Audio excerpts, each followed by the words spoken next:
When I was growing up in Morocco, there was this narrative in the media that wouldn't die. Africa is backwards, primitive, constantly playing catch up with the rest of the world. Well, spoiler alert, that's complete nonsense. But here is something interesting. When most people hear tech innovation, they picture hoodies and cold brew in San Francisco, not engineers in Lagos or Nairobi. Today, I want to explore why that is and what's actually happening in Africa's rising tech ecosystems. This is personal for me. A few years back, I used my freelancing money to start a small juice bar. My own mother thought I had completely lost my mind, wasting all this studying and all these job opportunities to be essentially making juices. Shortly after, I moved to the UK and built one of the fastest growing brands in the country. I have a team around me, hundreds of thousands of customers. I'm all over Forbes and the BBC at this point. But my mom would still rather tell the neighbors I had a corporate job than admit what I was actually doing, even when I was doing well enough that those same neighbors' kids were coming to me for advice. The experience taught me something about innovation in Africa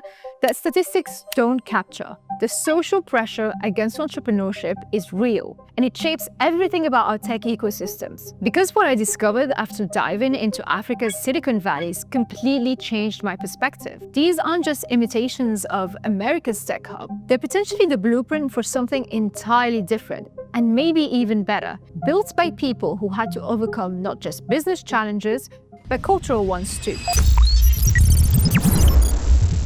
Africa isn't just catching up in tech in some areas, it's actually leading. 2/3 of all mobile money transactions in the world happen in sub-Saharan Africa.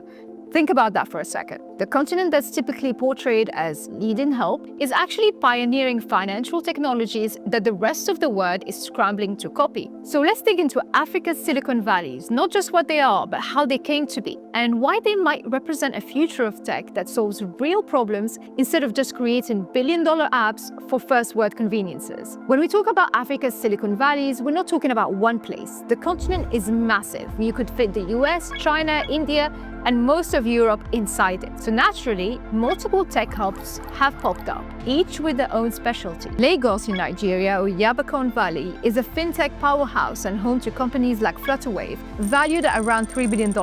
Nairobi in Kenya, the Silicon Savannah, is the birthplace of M-Pesa, the mobile payment system that changed finance when most Kenyans didn't even have bank accounts. Cape Town and Johannesburg in South Africa use the country's more established financial infrastructure to lead in e-commerce and insurtech. Cairo in Egypt is quickly becoming a hotbed for e-commerce, logistics, and AI startups. But then there is Kigali in Rwanda, focusing on drone delivery, clean energy, and agri-tech. Some people even call it the Singapore of Africa. But perhaps the most unexpected is Botswana, which invested $60 million in a science and technology park that's already housing over 100 startups with free broadband and everything they would need. They're literally building a Silicon Valley from scratch in the desert. In 2023, the big four African tech ecosystems attracted some serious funding. Kenya attracted $800 million, Egypt $640 million, South Africa $600 million, Nigeria $410 million. These four countries secured 87% of all startup funding on the continent. So what made these places become centers of innovation? That's where the story gets interesting. Most of us think progress happens in linear stages. You need landlines before mobile phones, brick and mortar banks before digital banking. But Africa challenged this assumption by completely skipping some stages, essentially taking shortcuts. I saw this firsthand growing up. In some parts of Africa, people who never had landline phones suddenly had mobile phones. The most famous example is Kenya's M-Pesa. It launched in 2007, and it allowed people to transfer money via text when most Kenyans had no access to banks. Within a decade, 2/3 of Kenya's adult population was using mobile money. It wasn't copying the West, it was solving a uniquely African problem. Here's what's fascinating about this. When you're not constrained by legacy systems, you can sometimes build something better. Without thousands of bank branches and ATMs. Quick word here, that's a fact. The difference is that the African tech are not trying to copy, emulate what's going on in Europe. Let that sink in, okay? Africans have specific problems. So if you can solve those problems, you're going to win. You see, that's so easy. You go there, You see what's lacking and you solve the problem. Easy. Easy. You see, no bank, cell phones. So let's do a digital. That's it. That's easy. That's what we need to do. We need to go back there, invest, search, spend time looking what's lacking and trying to resolve that.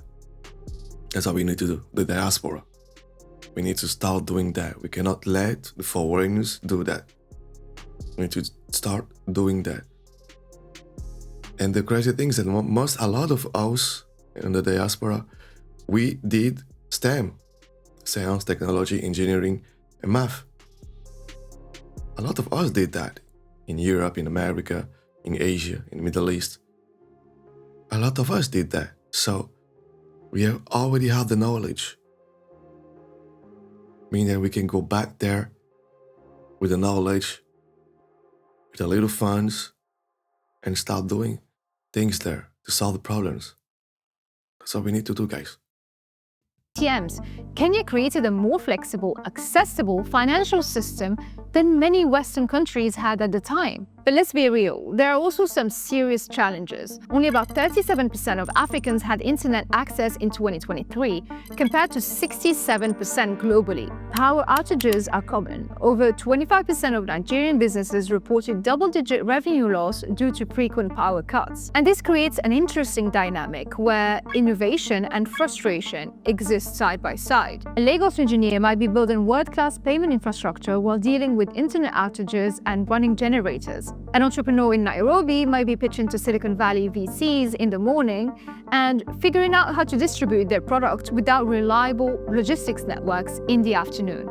But here's where things get better. These constraints don't just limit innovation, they shape it. When I worked in New York, I saw startups competing over who could deliver groceries 1 minute faster. Even to this day, I'm not really interested when I hear a founder pitch me an idea that will get me my clothes delivered 2 minutes faster. But in Africa, tech companies are tackling fundamental problems: access to financial services, healthcare, education, reliable power. Take zipline in Rwanda. They're using drones to deliver blood and medical supplies to remote hospitals. This isn't a luxury service, it's saving lives in places where roads wash out during rainy seasons and conventional delivery is impossible. Or M-Copper, which pioneered pay-as-you-go solar systems for homes without electricity. Using mobile payments, families can power their homes without waiting decades for the grid to reach them. These aren't just African versions of Western ideas, they're original solutions to problems that much of the world faces, and increasingly, they're inspiring innovation elsewhere. There is another powerful force driving Africa's tech boom: the diaspora. Africans who studied or worked in places like Silicon Valley, London, or Toronto are returning home, bringing knowledge, connections, and capital with them. Take Flutterwave's founder, Olugbenga Agboola. He worked at PayPal and Google before starting his company in Nigeria. Or Andela's founders who connected African talent with global tech companies. In Lagos, many of the first wave of successful startups like Jumia and Konga were founded by Nigerians who had studied abroad. They saw opportunities to solve local problems with global approaches. But as a society, there is a fascinating tension here. In Silicon Valley, the classic story celebrates failure as a badge of honor. The founder who lived in their car before making it big is practically a trope. In many African contexts, this approach doesn't translate well. The gossip factor is also real. There is this pressure where failing doesn't just reflect on you, it becomes ammunition for community gossip that affects your whole family. It's not just about your business reputation, it's deeply personal. There's also this weird hierarchy thing going on where younger people are expected to wait their turn before leading or starting something big. And then there is the family responsibility. In many African families, once you're earning, you're expected to contribute financially. Taking entrepreneurial risks can be seen as selfish or even irresponsible when your parents or siblings might need your support. The flip side is that when things get tough, those same family networks become your safety net in ways that don't exist in more individualistic societies. These cultural differences profoundly shape how innovation happens, who gets funded, and what success looks like across Africa's tech ecosystems. Talking about funding, in 2022, venture funding in Africa hit record highs, over $6.5 billion. SoftBank made its first major investment in Africa with $400 million into OPay, a Nigerian payment platform. We've gone from 0 unicorns a few years ago to at least half a dozen by 2023. But here's the catch. In 2024, fintech accounts for 60 to 70% of all startup funding in most African countries. While financial inclusion is crucial, this concentration might be limiting innovation in other sectors, and funding remains concentrated in a few hubs. Lagos, Cairo, Nairobi, and Cape Town attract the vast majority of investment, leaving many promising entrepreneurs in other regions struggling to access capital. There's also a question on who's funding Africa's tech future. Chinese investors have backed companies like Kenya's Opesa and Nigeria's Flutterwave. Western VCs like Sequoia Capital and Y Combinator are increasingly active, but local venture capital is still growing. This matters because whoever funds the future often shapes it, and ownership is important. That's where the role of governments comes in. Government policy is a make-or-break factor for tech ecosystems. The success of M-Pesa in Kenya was partly due to regulators taking a light touch, allowing innovation to flourish before imposing heavy regulation. Rwanda ranks highly for ease of doing business and offers startup grants, innovation funds, and regulatory sandboxes to test new ideas. But then you have cases like Nigeria's sudden 2021 cryptocurrency ban through banks, which caught many fintech startups off guard, or the 3-month internet shutdown in Anglophone Cameroon in 2017,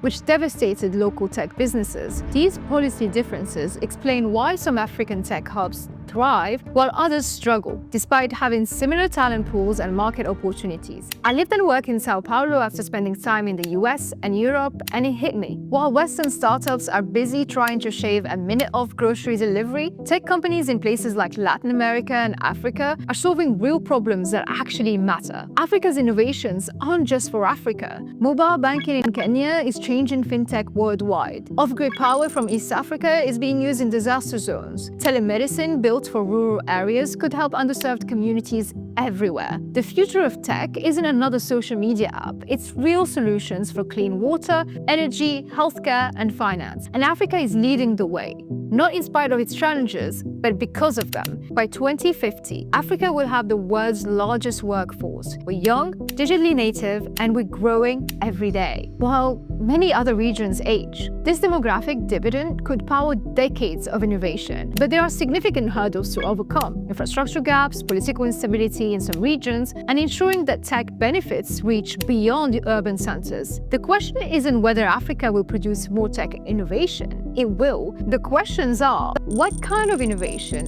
who will benefit, and who will own it? Will Africa's tech future be owned by its people, building solutions for local problems, or will it be dominated by foreign tech giants who see the continent primarily as a market to be captured? The answer depends on investment in education, infrastructure, supportive policies, and whether Africa can retain and empower its talent. When I was growing up in Morocco, we were taught to look elsewhere for models of success, to Europe, to America. The idea that Africa could lead global innovation seemed far-fetched. Today, when young entrepreneurs from the continent come to me for advice, I tell them something I wish someone had told me. The path is harder, not just because of infrastructure or funding, but because of those invisible social barriers. You'll have friends who think you've lost your mind. You'll have relatives who'd rather tell neighbors you have a real job than explain your startup. You'll face people who think you're too young or too inexperienced to lead. And some of us have that gorilla they carry on their backs, having to take care of our families. But that's actually becoming our superpower. The entrepreneurs succeeding in Africa's tech hubs aren't just technically brilliant. They're socially resilient in ways their Western counterparts rarely need to be. They've overcome business challenges, but also financial and cultural ones. Africa's Silicon Valleys aren't just copying the American playbook. They're writing a new one, focusing on solving real problems rather than chasing unicorn valuations built by founders who understand both technology and the complex social fabric it needs to serve. The continent that gave the word mobile money might just be showing us what technology should actually be for, not just convenience and entertainment,